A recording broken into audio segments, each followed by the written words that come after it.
at a big picture level, yes, we strongly press for negotiations and discussions. My Prime Minister has had a recent conversation not just with President Zelensky, also with President Putin. This is not the first conversations he has had. They've been talking from time to time. I myself have spoken again to Foreign Ministers Lavrov and Kuleba.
There has to be a return to dialogue and diplomacy.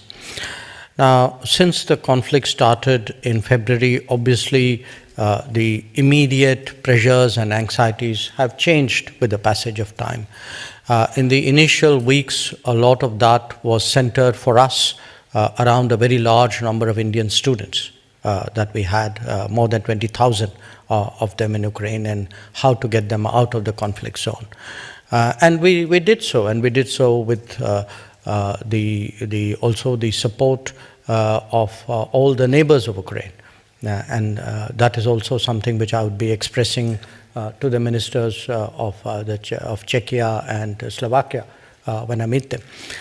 But what has happened now is at a big picture level, yes, we strongly press for negotiations and discussions.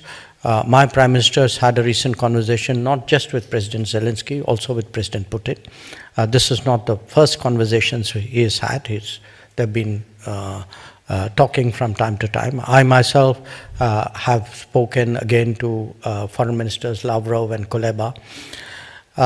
Now, while the larger goal is being pressed, I think the Ukraine situation also produces specific problems which need priority addressing. One example of that was, the negotiations which preceded the Black Sea grain initiative. And at that time too, this was mainly led by the Secretary General of the UN and by Turkey. And we had done our bit, including at Bali, to be supportive of that and to address some specific concerns which at that time were still open. Another issue which had come up was regarding the safety of the nuclear power plant in Zaporizhzhia. So that too has been a subject where we have tried to do whatever is within our capabilities to create more stability. And I will be meeting Mr. Grossi tomorrow at IAEA headquarters.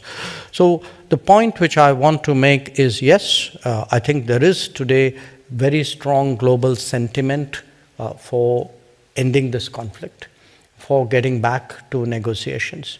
As I said, a large part of the developing world is feeling very, very painfully the escalation of prices of fuel, food and fertilizer.